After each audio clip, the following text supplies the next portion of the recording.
Hingga saat ini, tercatat 450 orang positif corona di Indonesia.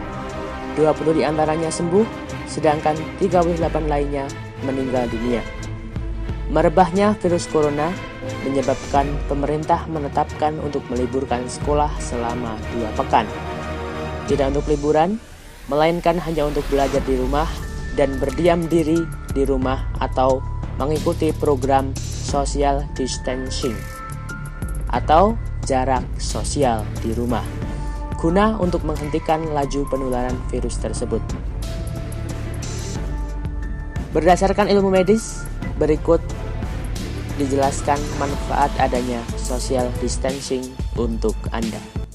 Kurva yang melengkung habis ini artinya suatu saat wabah ini akan berhenti. Nah, garis ini mewakili kapasitas rumah sakit dan tenaga kesehatan. Jadi semua yang di bawah garis ini kemungkinan besar akan dirawat, tapi yang di atas garis ini kemungkinan besar kesulitan dan bahkan meninggal dunia. Nah, tugas kita adalah membuat kurvanya tuh nggak terlalu melonjak tinggi, sehingga semua orang yang sakit bisa masuk ke dalam rumah sakit dan ditangani oleh petugas kesehatan. Jadi gimana caranya membuat kurva ini menjadi landai? Orang itu sakit nularin orang lain.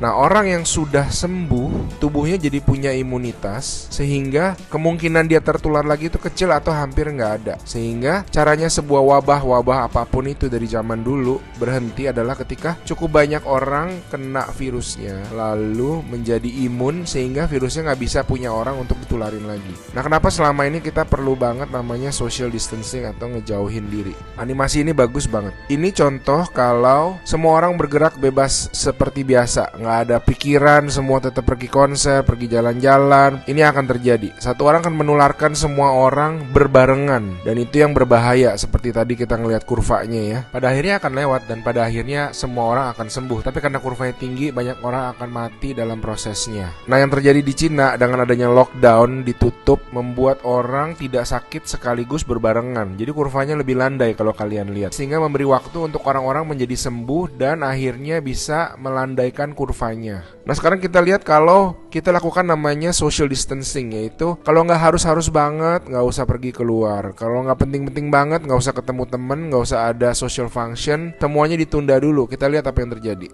Nah, bahkan ini ada simulasi satu lagi, kalau social distancingnya itu benar-beneran ekstrim, orang nggak boleh keluar, ada jam malam dan sebagainya. Ini yang terjadi. Kita lihat beda banget kan. Jadi ada orang yang akan tetap sakit, tapi mereka bisa masuk rumah sakit dan dirawat.